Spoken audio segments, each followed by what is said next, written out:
banyak gitu loh, jadi bingung dia jawabnya yang mana dulu. Capean akhirnya denger suara ya kan ya waktu itu pas Pak Yan ngomong masalah DJ itu kan langsung dia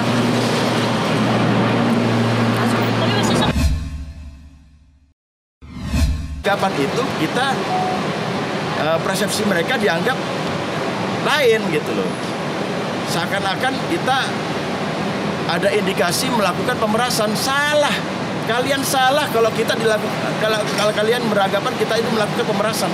Salah semuanya. Dari awal itu adalah pernyataan minta maaf. Tapi di sini banyak kalangan orang lain itu mengatakan bahwa kami, si Baby itu ada minta mobil, Mini Cooper, rumah mewah. Ini udah fitnah. Orang yang menyatakan itu udah saya somasi. Karena jelas dia masuk kualifikasi pasal 310 maupun pasal 311. Pencemaran nama baik maupun memfitnah. Kita undang-undang hukum pidana, bukan undang-undang IT. Gitu. Siapa sih, Bang? Yang saya somasikan itu adalah namanya salah satu DJ namanya Dinar Cynthia. Candy. Ada suratnya. Pak, dia dengar dia pihak sana, silakan dibuktikan dari pihak sana. Tapi dia mengeluarkan ucapan itu, yang akibatnya merugikan klien kami. Ucapan itulah yang kita harus bertanggungjawabkan gitu. Ya kayaknya pernah sih, soalnya biasa sama gitu ya. Jadi selanjutnya ya aku kurang paham juga. Aku pernah ketemu sama DJ ini 2 kali, cuman ngobrol baru sekali. Aku ada show di Lampung, itu pun ngobrol masalahnya dia yang cerita masalah DJ itu, tapi lebih banyak dia yang cerita daripada saya. Dan di percakapan kita itu tidak ada saya membahas yang aneh-aneh. Kalau misalnya dia itu membahas masalah selain itu ada cowok lain lagi, itu sangat bohong sekali. Gini Mas, lihat muka saya, ada muka saya pembohong. Ya gini, kalau bicara settingan ini meluruskan masalah settingan. Masa settingan bicara masalah pribadi sih?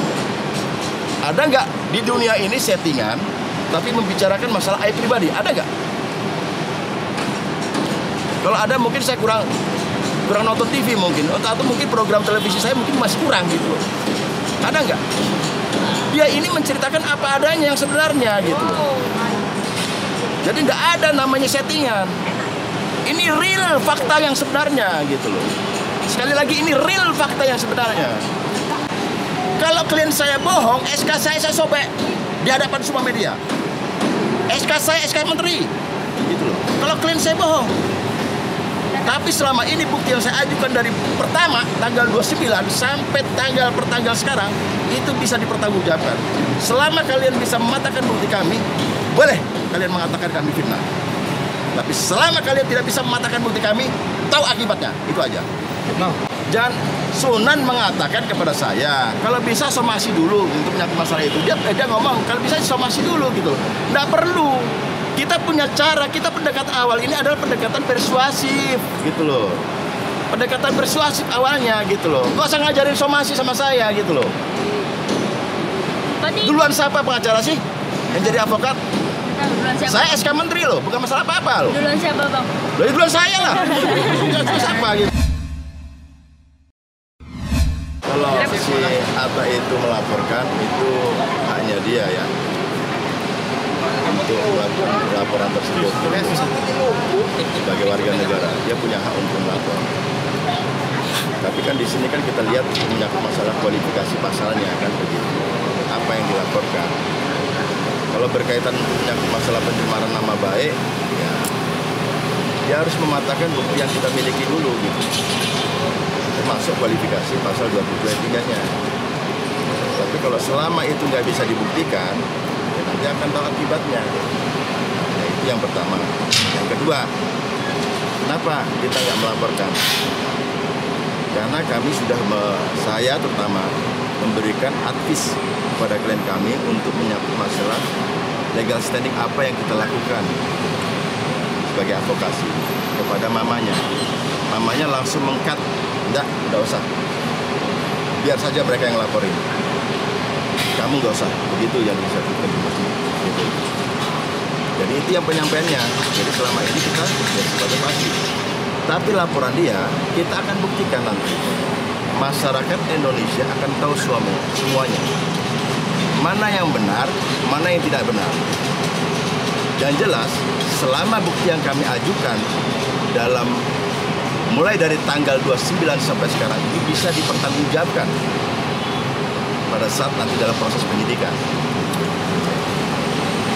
Kita melaporkan orang yang dia tidak suka karena dia juga punya hak.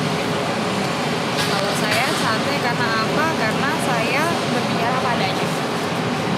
Saya tidak ada yang dikurang-kurangi, tidak ada yang lebih-lebihkan. Ya yang aku bilang dari awal saya sampaikan, ya itu yang benar. Malah mamaku bilang, mamaku malah bilang kayak gini, nggak apa-apa. Nanti suatu saat akan terbukti siapa yang benar, siapa yang tidak. Ini doa orang tua loh. Karena apa yang kamu sampaikan, apa adanya.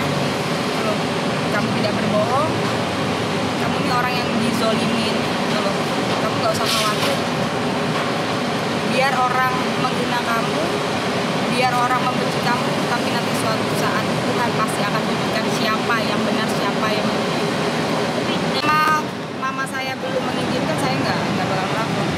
Tapi kenapa? Berarti kalau di penjara gimana? Penjara atas dasar apa gitu? Gini, kalau bicara masalah penjara itu kapasitasnya itu adalah kapasitas kewenangan penyidikan. Jadi kalau memang penyidik sudah menemukan unsur bukti kapasitas itu dinaikkan sebagai tersangka, nah itu kewenangan penyidik untuk melakukan bisa menyikapi untuk ditahan atau tidaknya. Tapi kan itu bukan kapasitas kita untuk menjelaskan, itu adalah kapasitas penyidikan gitu. Ini kan penyidikan belum dimulai ini. Awal mulanya kan nanti pada saat ini penyidik pada saat dilakukan pemanggilan terlebih dahulu. Nanti kita tunjukkan sebagai warga negara yang baik, ya kita datang ke pihak kepolisian untuk memenuhi panggilan tersebut. Sekaligus kita membawa data-datanya. Tinggal kita buktikan aja laporan dia buktinya apa gitu loh.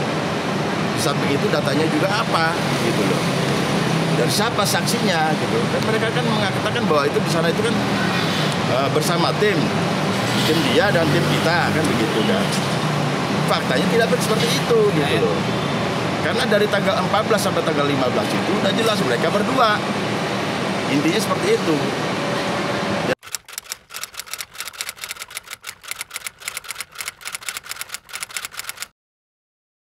Jadi jangan lupa untuk subscribe Cumi Cumi. Ditekan ya tombol lonceng merahnya.